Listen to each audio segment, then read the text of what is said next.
Hello student, welcome to my channel VMOU assignment hub.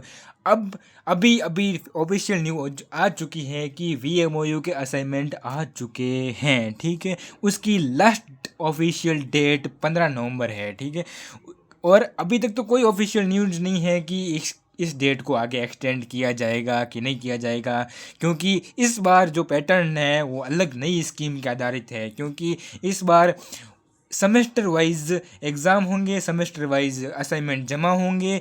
तो अपन को सबसे पहले क्या करना है कि 15 नवंबर की डेट, लास्ट डेट का वेट ना करके तुरंत असाइनमेंट को तैयार कर लें और उन असाइनमेंट को जल्दी से जल्दी 15 नवंबर से पहले अपने रीजनल सेंटर पर जाके या स्टडी सेंटर पर जाके जमा करवा दें। ठीक है, तो अपने फर्स्ट ईयर की असाइनमेंट को PDF को डाउनलोड करके उन क्वेश्चंस, अगर आपको क्वेश्चंस का आंसर नहीं मिलते हैं तो मैंने अपने स्टूडेंट अपने असाइनमेंट हब पर चैनल पर सबके सब असाइनमेंट अपलोड कर दिए हैं।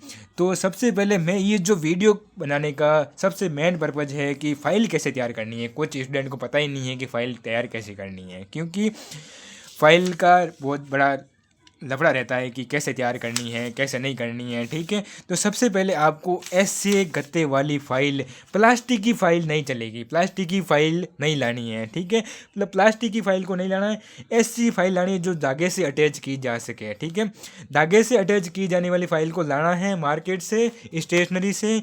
तो धागे से अटैच करना है उन सब पेज को अंदर की तरफ। ठीक है, उसके बाद अपने PDF में से फ़ाइल पूरी तैयार करने के बाद, ठीक है, अपने PDF में से ऐसे पेज के दो दो कॉपी निकाल लेनी है। एक कॉपी को यहाँ चिपकाना है, दूसरी कॉपी को यहाँ अंदर की तरफ अटैच करना है। ठीक है, उस कॉपी को अटैच करने के बाद इसके अंदर जो इन्फॉर्मेशन फिलअप करनी है, VMOU internal assignment BA first year की जो इन्फॉर्मेशन फिलअप करनी है वो मैं बता देता हूँ। ठीक है, उसके बाद सबसे पहले यहाँ पर जो इन्फॉर्मेशन पूछ रहा है कि सेमेस्टर कौन सा है। बहुत लोगों को कन्फ्यूजन रहता है कि बहुत स्टूडेंट कन्फ्यूजन रहता है कि सेमेस्टर कौन सा है अपना। जो भी सेमेस्टर है उस सेमेस्टर को यहाँ पर फिलअप करना है कि क्योंकि ईयर वाइज के अनुसार फर्स्ट ईयर के अंदर 2 सेमेस्टर के अंदर होंगे। फर्स्ट सेमेस्टर के एग्ज़ाम फर्स्ट सेमेस्टर के अंदर, सेकेंड सेमेस्टर के एग्ज़ाम सेकेंड सेमेस्टर के अंदर, उसी के हिसाब से असाइनमेंट भी जमा होंगे। तो सबसे पहले अपना जो अभी असाइनमेंट आए हैं उनको फर्स्ट सेमेस्टर के हिसाब से जमा करना है। तो यहाँ लिखना है फर्स्ट सेमेस्टर। ठीक है, सेमेस्टर कौन सा, फर्स्ट। फिर बोल रहा है कि पाठ्यक्रम का कोड कौन सा है। अपन ने जो फॉर्म फिलअप किया था ना, उसके अंदर अपने सब सब्जेक्ट चूज़ कराए थे। सब्जेक्ट के अनुसार कोड आए थे HD01, HD02, HI01, PS01, PS02। जो 2 वाले हैं ना वो सेकेंड सेमेस्टर के हैं, जो फर्स्ट वाले हैं ना उनको फर्स्ट सेमेस्टर के अंदर रखा गया है।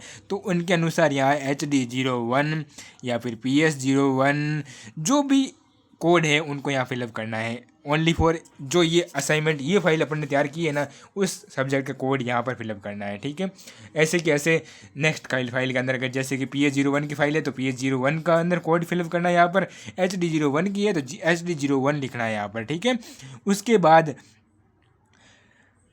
यहाँ पर नहीं, मतलब कि यहाँ पर लिखना है। ठीक है, इस कोड को यहाँ पर लिखना है। उस कोड को फिलअप करने के बाद उसी कोड को यहाँ पर भी फिलअप करना है। HD01 है तो HD01 को यहाँ पर भी फिलअप करना है। उसके बाद बोल रहा है कि पाठ्यक्रम का नाम क्या है, पाठ्यक्रम के नेम को यहाँ पर फिलअप करना है। पाठ्यक्रम का नेम यानी कि HD01 का पाठ्यक्रम का जो भी नाम है उसको इंग्लिश के अंदर है तो इंग्लिश के अंदर नाम लिख दें, या फिर हिंदी में अंदर, हिंदी के अंदर है तो हिंदी के अंदर नाम लिख दें यहाँ पर। ठीक है, जो भी सब्जेक्ट का नेम है। ठीक है, सब्जेक्ट का नेम लिखना है, ना कि लैंग्वेज कौन सी चूज़ की थी आपने वो नहीं लिखना है। यहाँ इस HD01 का जो भी पाठ्यक्रम नेम है उसको यहाँ पर फिलअप करना है। उसके बाद पूछ रहा है कि स्कॉलर नंबर क्या है आपके।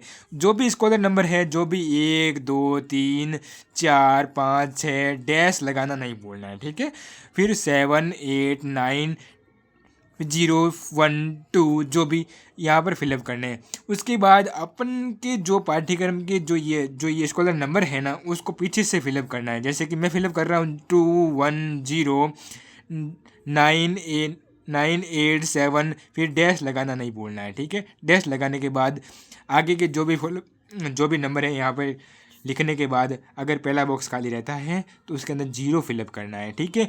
उसके बाद अपना खुद का नेम लिखना है, अपना खुद का नाम लिखना है कि अपना खुद का नाम क्या है। Name of the student in capital letter, बोल रहा है कि कैपिटल लेटर के अंदर लिखना है, ना कि स्मॉल लेटर। ध्यान रखना है कैपिटल लेटर के अंदर लिखना है, ठीक है। जैसे कि नेम है वो भी नेम, जैसे कि NARESH,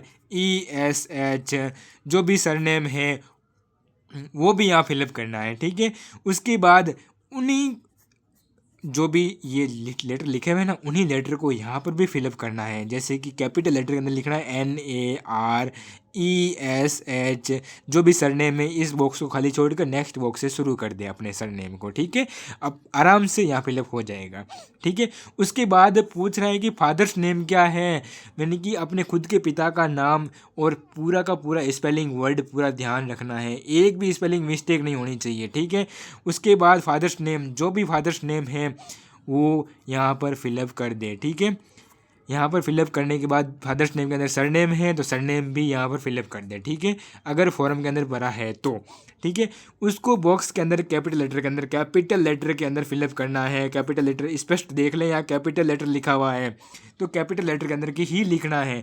उसके बाद जब अपन ने फॉर्म भरा था ना, उस फॉर्म के अंदर अपने खुद का पता लिखा हुआ है, एड्रेस लिखा हुआ है, एड्रेस, उस एड्रेस को अपन ने फिलअप कराया था, उसके अंदर लिखवाया था फॉर्म के अंदर, तो उसी एड्रेस को यहाँ पर लिखना है, वो भी कैपिटल लेटर के अंदर लिखना है, ठीक है। उसी एड्रेस को इन बॉक्स के अंदर कैपिटल लेटर के अंदर आराम से फिलअप कर ले, कोई दिक्कत नहीं है। यहाँ तक तो अपन इस पॉइंट तक तो पहुँच गए, 7 नंबर पॉइंट तक तो अपन पहुँच गए, तो 7 नंबर पॉइंट तक तो कोई दिक्कत नहीं है, यहाँ तक तो आराम से फिलअप कर देंगे। उसके बाद पूछ रहा है कि name of the study centre, problem यही आएगी। Name of the study centre, regional centre, अपन ना स्टडी सेंटर कौन सा है सर, हमारा रीजनल सेंटर कौन सा है, तो परेशानी की कोई दिक्कत नहीं है। आराम से अपन फॉर्म के अंदर जाके देखें या फिर स्टूडेंट 1U की अपनी खुद की ID खोल कर देखें, वहाँ पर लिखा हुआ स्टडी सेंटर कौन सा है। स्टडी सेंटर की कॉलेज होगी या स्टूडेंट मतलब कि इंस्टीट्यूट होगा, वहाँ पर उसका नाम यहाँ पर फिलअप कर दे और इसी जगह पर अपना असाइनमेंट जाकर जमा कराना है, ठीक है। इसी कॉलेज के अंदर जाकर अपना असाइनमेंट जमा करवाना है। उसके बाद पूछ रहा है 9 नंबर पॉइंट पूछ रहा है, नहीं एक सेकेंड, यहाँ पर पूछ रहा है कि इस बॉक्स के अंदर भी कुछ लिखना है, यानी कि इस बॉक्स के अंदर भी लिखना है जो अपन ने अभी लिखा है ना स्टडी सेंटर, उसी को यहाँ पर फिलअप करना है, आराम से फिलअप करना है, कोई दिक्कत नहीं है, कोई भी मिस्टेक नहीं करनी है, कोई भी काटासाटी नहीं करनी है। काटासाटी होती है तो नया पेज लेकर उस पर फिलअप कर दे, ठीक है, आराम से फिलअप करना है, ठीक है। उसके बाद बोल रहा है कि रीजनल सेंटर कौन सा है, रीजनल सेंटर भी उसी के अंदर दे रखा फॉर्म के अंदर या स्टूडेंट 1U की ID के अंदर जाकर देखना है खुद की, तो उसी के अंदर लिखा हुआ रीजनल सेंटर कौन सा, अपना रीजनल सेंटर जो भी है उसको फिलअप करना है। अगर आपका रीजनल सेंटर अजमेर है तो अजमेर को पर टिक करें, बीकानेर तो बीकानेर, जयपुर, जोधपुर, कोटा, उदयपुर, भरतपुर, इनमें से जो भी आपका रीजनल सेंटर है वहाँ पर जाना नहीं है, यहाँ पर फिलअप करना है, ठीक है।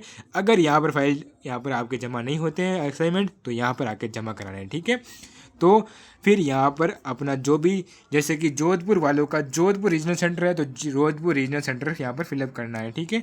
तो ये मैंने लिख दिया जोधपुर, JODHPUR, और ये मैंने गलती कर दी, यहाँ पर कैपिटल लेटर के अंदर लिखना है, ठीक है, इसको भी।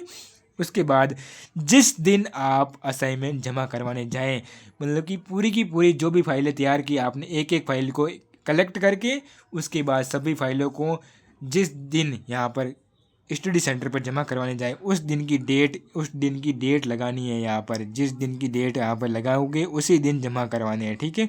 उस दिन की डेट लगाकर फिर इसको फाइल को पूरी तरह से तैयार करके उन फाइलों को स्टडी सेंटर पर जाकर खिसका दे, यानी कि उनको दे दे, पकड़ा दे चुपचाप। वो लिफाफा देंगे, उन लिफाफे के अंदर ये इन्फॉर्मेशन वापस फिलअप करनी है, उस लिफाफे के ऊपर लिखना है आराम से, ये पेज नहीं देंगे आपको, उसके ऊपर ये अपन को खुद को लिख के फिलअप करके उन लिफाफे के अंदर डाल के उनको पकड़ा दे। आगे की प्रोसेस वो करेंगे, वो सिर्फ अपन को सील लगाकर अपन को दे देंगे, एक सील लगाकर एक स्लिप देंगे, स्लिप यानी कि आपके असाइनमेंट यहाँ से प्रोसीड हो चुके हैं। और उसके बाद आपको 1 दिन 2 दिन या 3 दिन बाद में आपके पास आपके मोबाइल नंबर पर मैसेज आएगा, जो आपने मोबाइल नंबर दिए थे ना, फॉर्म ये भरे थे उस टाइम, उसी नंबर पर मैसेज आएगा कि आपके असाइनमेंट जमा हो चुके हैं। आप कोई दिक्कत नहीं है, ठीक है। आराम आराम से फ़ाइल तैयार करनी है, जितनी भी फाइल हैं उतनी सब फाइलों को एक साथ जमा करवाना है, ठीक है। और जितने भी असाइनमेंट है आराम आराम से तैयार करना है, कोई दिक्कत नहीं है। जो भी दिक्कत हो तो तुरंत मेरे को कमेंट कर दें। अगर कोई भी दिक्कत हो, अगर थोड़ी सी भी असाइनमेंट से लेकर रिलेटेड कोई भी, अगर आपको ये समझ में नहीं आया वीडियो के थ्रू, तो मेरे को वापस बता दे कि मैं आराम आराम से समझा दूंगा, ठीक है। कोई टेंशन नहीं है, ठीक है, ठीक है। Thank you guys, and please subscribe and share करना ना भूलें, क्योंकि कई स्टूडेंट ऐसे होंगे जिनको नहीं पता है कि असाइनमेंट आ गए हैं, असाइनमेंट कब आएंगे, इसकी लास्ट डेट है। उनको अपने फ्रेंड्स को बताएं जो कोटा ओपन से फार्म भर चुके हैं।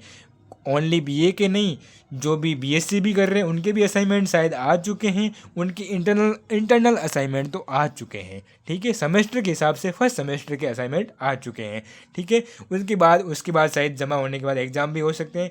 तो अपने असाइनमेंट जल्दी से जल्दी 15 नवंबर की लास्ट डेट का वेट ना करके तुरंत जमा करवा के आ जाए, ठीक है। मेरी इन्फॉर्मेशन आप तक पहुँचे और आपके फ्रेंड्स तक पहुँचे, इसलिए आपको शेयर करना पड़ेगा, ठीक है। Thank you guys, and please subscribe करना ना भूलें। Okay, thank you.